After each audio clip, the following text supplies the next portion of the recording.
Chapitre entre 26 et 27. Après avoir annoncé le jugement divin aux 4 petits peuples, proches voisins de Jude, le prophète s'adresse aux 2 nations puissantes, habitant l'une au nord, l'autre au sud de la Terre Sainte, la Phénicie et l'Égypte.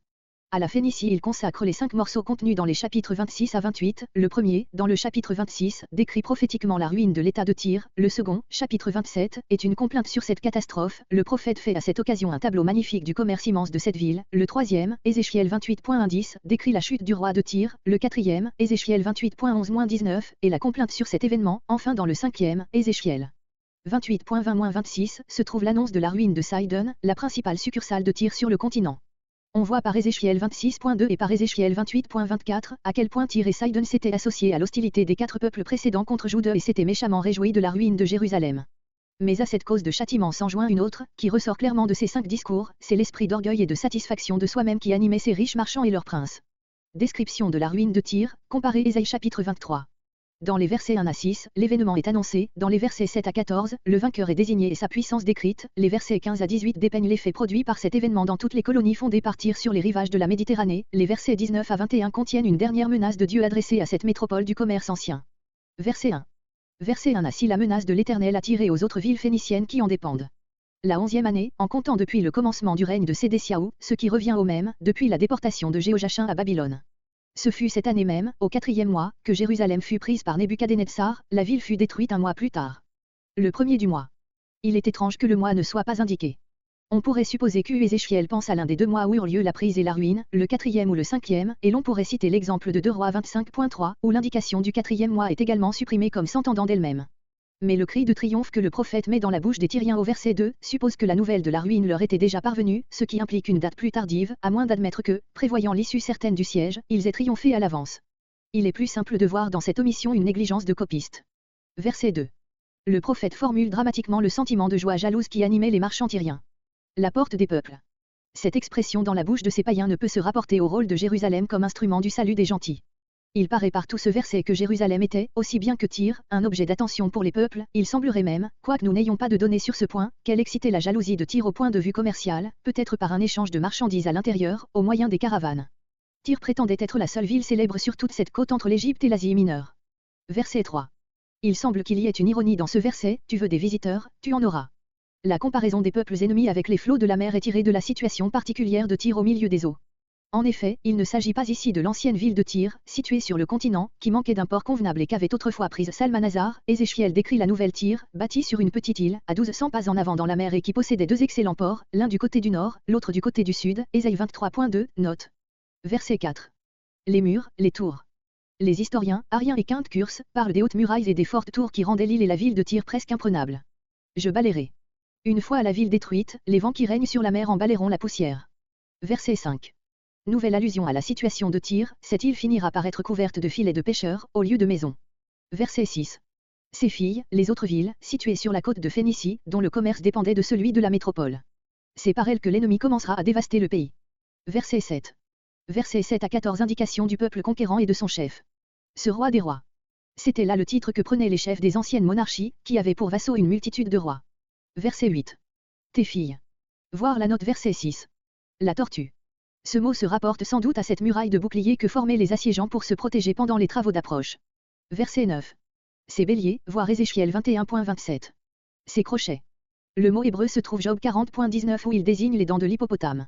Il se rapporte sans doute ici aux puissants crampons de fer, assujettis à l'extrémité de longues perches, avec lesquelles on arrachait les pierres supérieures des murailles, en même temps qu'on sapait celles-ci par le bas au moyen de béliers. Verset 10. Ce verset ne suppose pas seulement la prise de la ville par Nebuchadnezzar, il décrit l'entrée de toute l'armée, même de la cavalerie, dans ses rues, ce qui étonne, puisque Tyr était en pleine mer. Ne faut-il point conclure de là que le prophète attribue à ce roi l'emploi du même moyen auquel eut recours, 2 siècles plus tard, Alexandre le Grand. Celui-ci fit construire à ses soldats une digue par laquelle fut comblé l'intervalle entre l'île et le continent. Cet ouvrage, qui a changé l'île en une presqu'île, subsiste encore, et comme Nebuchadnezzar a assiégé Tyr pendant 13 ans et Alexandre seulement pendant quelques mois, il nous paraît probable que le second n'aura fait que restaurer l'ouvrage du premier. Comme on entre dans la position de Tyr semblait mettre cette ville à l'abri d'un siège régulier, tel que celui par lequel les conquérants forçaient les autres villes. Elle n'échappera pourtant pas. Ainsi s'explique là accent grave propos des détails versets 8 et 9. Verset 11. Tes puissantes colonnes. Il est probable que ce terme s'applique aux colonnes élevées en l'honneur de Béol, la principale divinité phénicienne. D'après Hérodote, 2, 44, il y en avait deux particulièrement remarquables, l'une d'or, l'autre d'émeraude, dans le temple d'Hercule. Encore aujourd'hui, l'emplacement de Tyr est tout jonché de colonnes et de fragments de colonnes. Verset 12. Tes beaux palais, les magnifiques demeures des marchands tyriens. Verset 13. Tous les signes de joie qui accompagnent la vie d'une nombreuse et riche population disparaîtront. Nous avons traduit le mot kin par sitar, plutôt que par harpe. Il nous paraît, en effet, que dans cet instrument les cordes étaient plutôt parallèles que perpendiculaires au plancher de résonance, ce qui est le caractère de la guitare, du violon, du luth, non de la harpe. Verset 14. Voir versets 4 et 5. Verset 15. Versets 15 à 18. L'effet produit dans toutes les colonies phéniciennes établies sur les bords de la Méditerranée, par la nouvelle de la destruction de Tyr. Les îles. Ce terme désigne dans tout l'Ancien Testament les terres baignées par la Méditerranée. Verset 16. Les princes de la mer, les magistrats de ces colonies. Les Tyriens avaient eu soin de maintenir un lien très étroit entre la métropole et les colonies, surtout au moyen de la religion commune.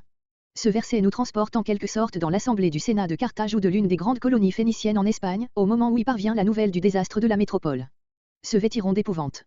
Tout dans l'expression de leur figure et dans le désordre de leurs vêtements exprimera l'effroi. Verset 17. Sortez du sein des mers. En arrivant à Tyr, on voyait l'île et la ville comme surgir du sein des eaux. Qui inspirait la terreur. La grande cité marchande avec ses conseils et ses flottes était ce que furent plus tard les républiques de Venise ou de Gênes, tous les peuples de la Méditerranée respectaient le moindre de ses citoyens. Verset 19. Versets 19 à 21 menace finale et promesse. L'Oron couverte. L'invasion ennemie est représentée sous l'image de l'immersion de l'île par l'océan. Verset 20. La ville est personnifiée, l'océan qui l'engloutit, verset 19, devient ici l'Hadès qui reçoit les morts. Je mettrai un ornement. Le mot Tsevi désigne un joyau, comparé Ézéchiel 20.15, Ésaïe 13.19. À mesure que Tyr, l'ancien ornement du monde, descendra dans le lieu de l'éternel oubli, Dieu la remplacera sur la terre des vivants par un ornement brillant et durable. Il veut parler sans doute de Jérusalem, dont la ruine avait réjoui Tyr quand elle était encore dans sa force et qui, une fois rétablie, sera, sous le sceptre du Messie, la splendeur de l'univers. Remarque sur le chapitre 26. Si, comme le pensent plusieurs critiques modernes, le sens de cette prophétie était nécessairement que la ruine finale de Tyr suivra immédiatement le siège de cette ville par Nebuchadnezzar, il est évident qu'on aurait le droit de dire que cette prophétie est restée sans accomplissement. Les historiens ne nous disent pas même positivement que Tyr, après les 13 années du siège de Nebuchadnezzar, ait été prise et pillée. 2 siècles plus tard, elle est encore debout, au temps d'Alexandre le Grand, où elle soutient de nouveau un siège mémorable, après quoi elle passe sous la domination grecque, puis sous celle des Romains. Au temps des apôtres il s'y trouve une église chrétienne. Pillée par les croisés en l'an 1125 de notre ère, elle est enfin détruite par les musulmans en 1275. Aujourd'hui, c'est un village de 4 à 5 000 habitants, dont les maisons ne sont pour la plupart que des masures. L'un des ports est ensablé et son commerce a pris fin. Mais si, comme nous l'avons dit déjà, Ésaïe 23.14, Ésaïe 23.18, note, le coup dont le prophète menace Tyr peut n'être envisagé que comme le commencement de sa décadence, qui s'est consommée ensuite graduellement, alors la menace prophétique d'Ézéchiel n'est point en défaut et nous ne trouvons ici autre chose que la preuve d'un fait évident, c'est qu'il faut distinguer entre la prophétie et l'histoire. Le prophète voit d'un coup d'œil l'arbre tout entier dans son germe, l'historien suit du regard et signale toutes les phases du phénomène historique qui s'accomplit par degrés.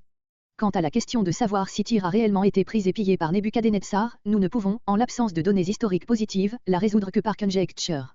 Joseph raconte que Nebuchadnezzar ramena sous la dépendance de son père la Sélésyrie et la Phénicie, Antiquité X, 11, 1.